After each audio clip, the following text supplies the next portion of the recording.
Welcome to OECD Podcast, where policy meets people. Lies, damned lies, and statistics. You might have heard this phrase, popularized by the writer Mark Twain, being used to describe the persuasive power of statistics, but it is also used to attack statistics. Yet everyone relies on data and statistics in one way or another for making decisions in everyday life, be it at home, at school, in business, or in government. But how can we trust the numbers we read, in the media, or in official government sources, or for that matter, from the OECD? It's an old question, but it has acquired a new seriousness in today's digital age, in part because there has never been so much information around. Unfortunately, that includes misinformation. But just as digital tools may have given the purveyors of fake news more bite, new technologies are now coming to the rescue by helping statisticians around the world improve the quality and the trustworthiness of the data they produce. I'm Rory Clark, and to help me explore these issues, I'm delighted to be joined by the Chief Statistician of the OECD, Paul Schreyer. Welcome to OECD Podcasts, Paul. Well, thank you, Rory. Very happy to exchange with you. And happy birthday, because you also head the Statistics and Data Directorate at the OECD, which celebrates its 30th anniversary this year. It's quite a milestone. Well, I'm looking at a memo that I discovered a little while ago. It's dated from 1987 and was authored by Peter Hill, who was then the head of the statistics division in the bigger statistics and economics department. And he wrote to the chief economist making a plea and a very good case for the establishment of a separate statistics directorate. And there were three things that he put forward at the time why this was such a good idea. The first one was there was strong demand for data. The second one was there were new methods of dissemination coming up, and he was quoting the use of magnetic tapes that was really coming through. And thirdly, he said there was no statistical policy that the OECD entertained with countries, and all those things should be taken up by a statistics directorate. And indeed, 5 years later, the Statistics Directorate was established. We are there 30 years later, and I think we've come a long way since then, even though many things have fundamentally remained similar in terms of the role that data and statistics plays for the OECD. Where do you stand on Mark Twain's line about damned lies and statistics? Frankly, I think that even though this is widely quoted, it does actually a bit of a disservice to statistics. It follows, or it was very much popularized also by a book that was written in 1954 by Darrell Huff, which was called How to Lie with Statistics, probably inspired by Mark Twain. And it seemed to be one of the most widely read books on statistics of all times. And obviously, there are many ways how facts can be distorted or presented in a distorted way. But the real question is, suppose we had no statistics, would we be better off? Well, the answer is obviously no. And so I think reasoning about statistics only in terms of the way they can be distorted doesn't really bring out the big value that we get from the fact that we look at evidence. And of course, we have to interpret it right afterwards. Now, you have made trust in statistics a mission of the OECD. What do you think should be done to build up trust and combat the likes of fake news? The OECD's website is visited to a large degree by people who come for data. They expect to find information on a number of internationally comparable issues, but also they come to the OECD because they trust the information that is provided there. And I think this trust is a very important intangible asset for the organization. And as we know, trust takes a long time to build up, but it can be lost very quickly if you don't maintain it, if you don't nurture it, if you don't preserve it. How do we do this? The point is really to show that the OECD adds value and produces data that corresponds to what is universally or generally considered as quality statistics. We are following good practice in terms of the data that we collect, in terms of the data that we treat, in terms of the data that we disseminate. What do you mean by a quality statistic exactly? And how can people tell a trustworthy number from a misleading one? When we say quality, or when I say quality, very often this is immediately equated with accuracy of the data. Well, that is, of course, one important aspect of quality, but not the only one. You have relevance. Okay, I mean, the most accurate data point is useless if it doesn't tell you anything about the world out there. Quality also means that data is accessible. Okay, so it shouldn't be hidden somewhere in an OECD database, but should be accessible and findable by a user out there. Now, you ask me, what does it mean how can people tell that a number is trustworthy or not? I think that's the first immediate look should always be, what is the source of the data? Is there a source in the first place? A data point where there's no source is already something that should be considered with a certain level of suspicion. The second question that one has to ask is, are things properly defined?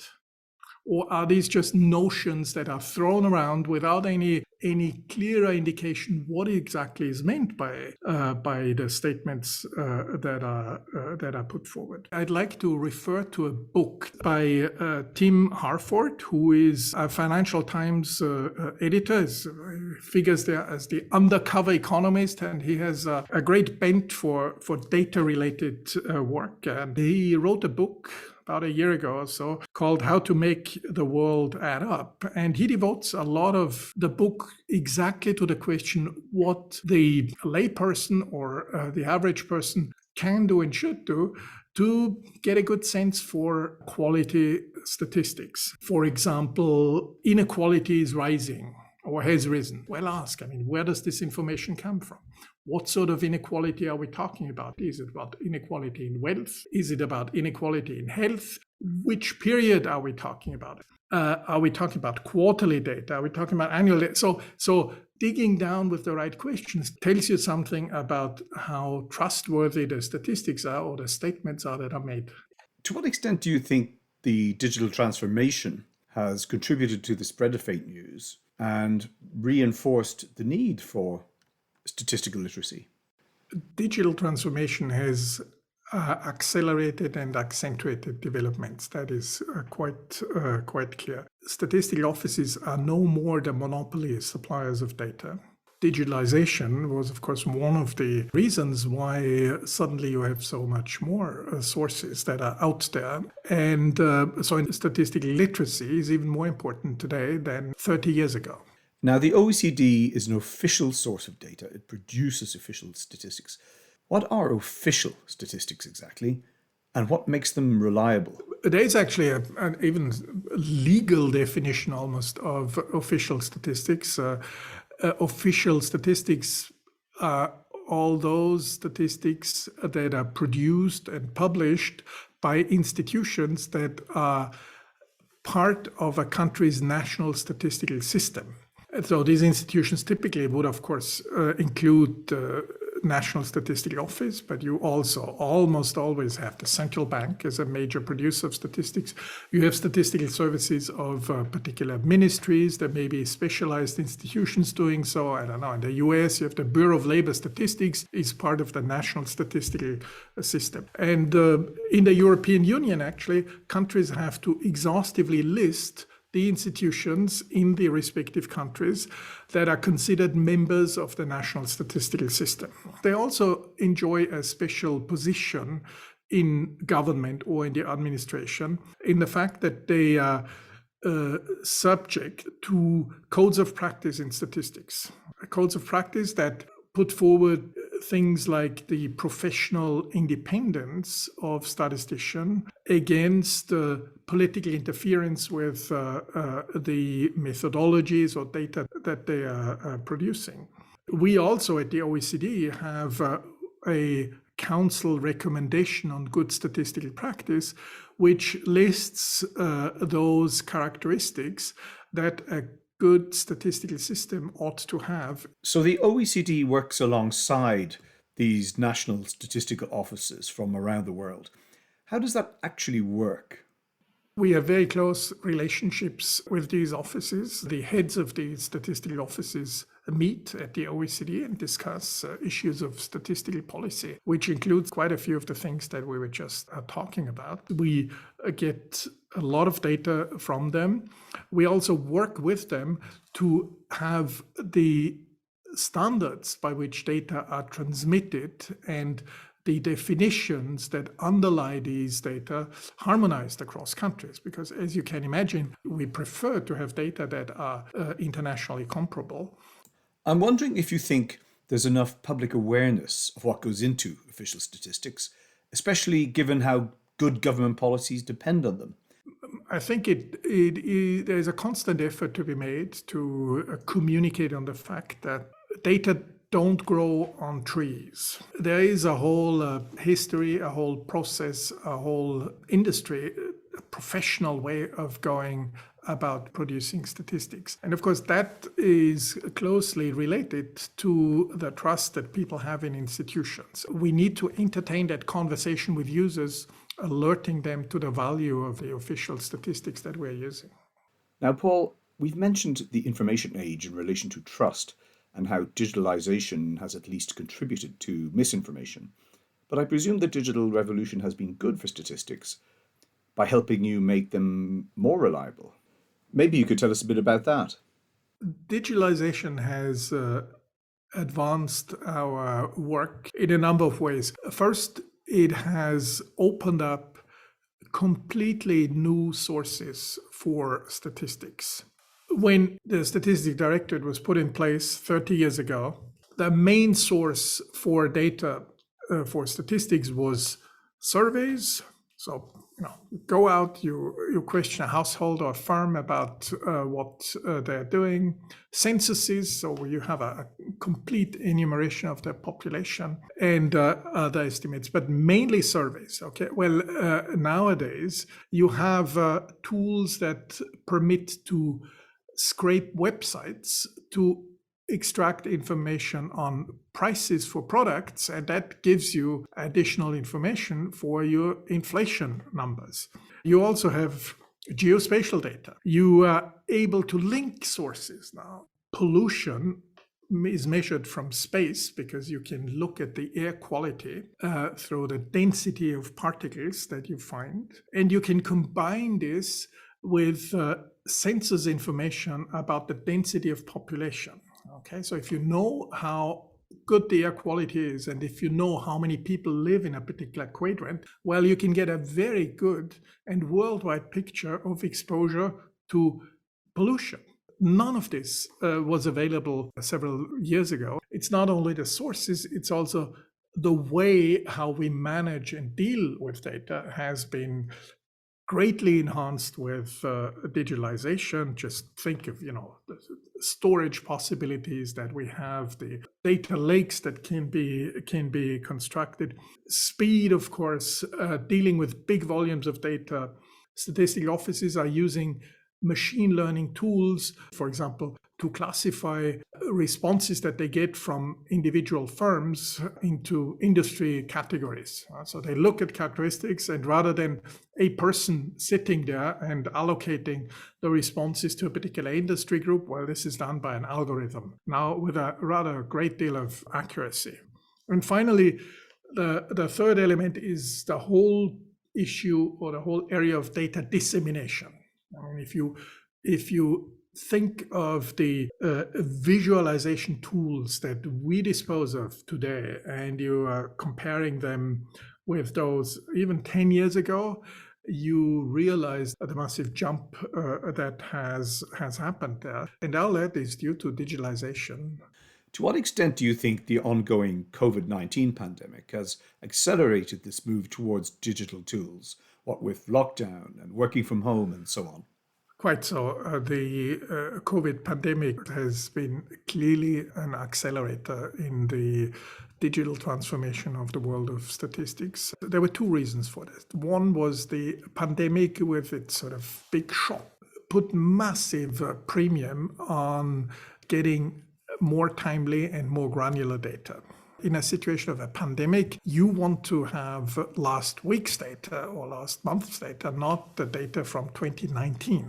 So there was a big push towards getting more timely data, and there was a big push getting more granular data because different socioeconomic groups, women, men, poor households, rich households were affected very differently from the pandemic. Small firms were affected differently from large firms.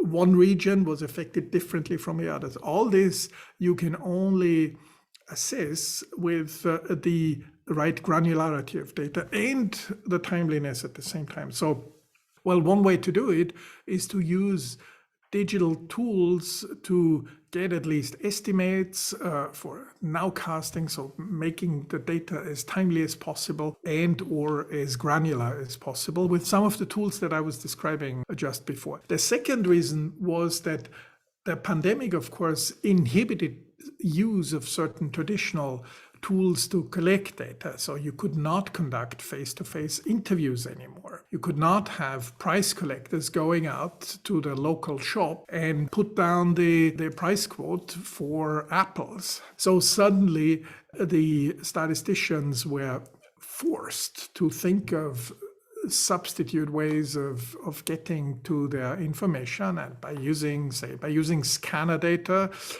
with barcodes instead of having a price collector, or going to websites, or having digital interviews rather than face-to-face interviews. And all this probably would have happened at a slower pace had it not been for the pandemic. Yeah, I was at a conference on data recently, an online UN conference, and I was quite impressed by how countries around the world, in Africa in particular, were dealing with statistics despite the pandemic. Is that what you're picking up as well? Absolutely, yes.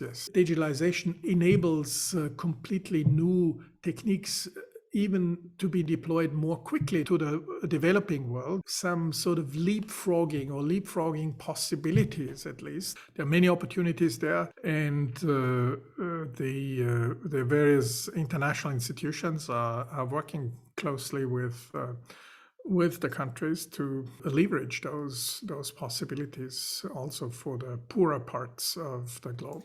What about skills in all of this? With all these changes going on, are the skill requirements for statisticians evolving too? Well, definitely. Skills profiles are changing, as in every profession, and have changed. The reason is simply that we have all these new possibilities out there, and you need a somewhat different skill set to exploit them. I was mentioning before the machine learning that would be used nowadays to classify responses from enterprises. You need, of course, people who think about those algorithms. You need people who think about where the possibilities lie for these applications. And this is also translated to our work here at the OECD, where the job profile of statisticians has evolved over time as it has in countries. Some people joke that you need to have a computer science degree to work on statistics, and we hear terms like data scientist. How does all of that fit in? One can argue about definitions and job profiles, but it is clear that exploiting large volumes of data with a view to using them for analysis or for certain statistical purposes requires a skill set that lies between quantitative analysis and IT capabilities.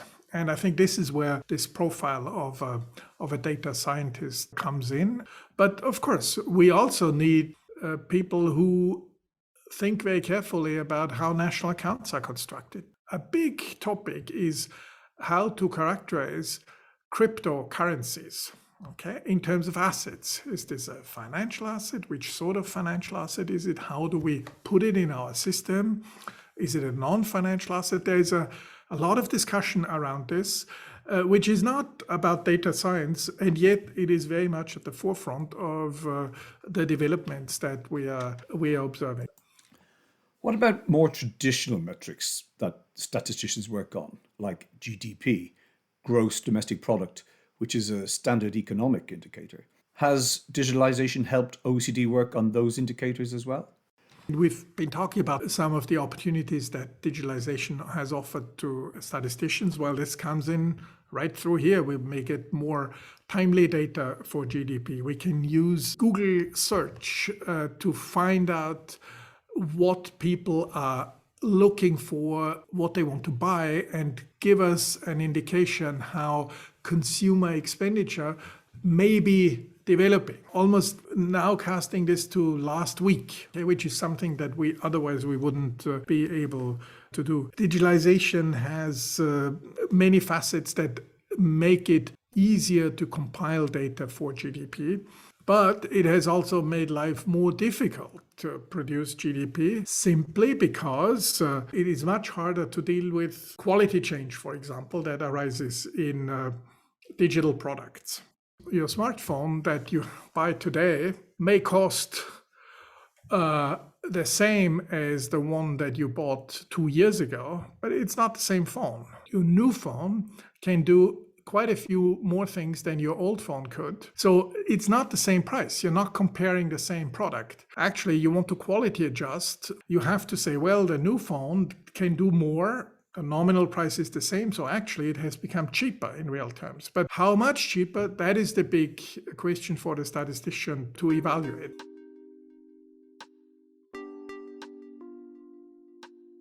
As I mentioned at the start of our conversation, this year, 2022, marks the 30th anniversary of the OECD Directorate you now lead. What I haven't mentioned is that you've been involved in the Statistics Directorate since its creation in March 1992. Any favourite memories? Right, this has been was a long time ago. My personal memory, I should say, the one that has stuck with me when I joined at that time was how graphs were generated. There was an office with 5, 6, 7 persons who were physically producing charts on big cardboard tables, cutting out the lines and so on that were put on these tables, and then these were photographed and made it into a publication at the end of the day. I mean, you compare this with today's capacity to create a graph within seconds, and you realize how far we have come. You've had a full and successful career and seen many changes. So I'd like to finish the podcast by asking you, what advice would you give a younger Paul Schreyer who's thinking about a career in statistics now? I would just say this is a great moment to go into statistics. For all the reasons that I mentioned before, it's something that brings together the latest developments in evidence, in IT, in digitalization, with many employment possibilities going forward as well. I mean, statisticians are by no means a population that only works in statistical offices. So you have them everywhere now in private companies. It's a great space to go to, and I could only encourage everyone who is interested in those things to do so. Paul Schreyer, Chief Statistician of the OECD, thank you very much for these insights into the important and fascinating world of statistics. Thank you, Rory, for having me. To listen to other OECD podcasts, find us on iTunes, Spotify, Google Podcasts, and SoundCloud.com/OECD.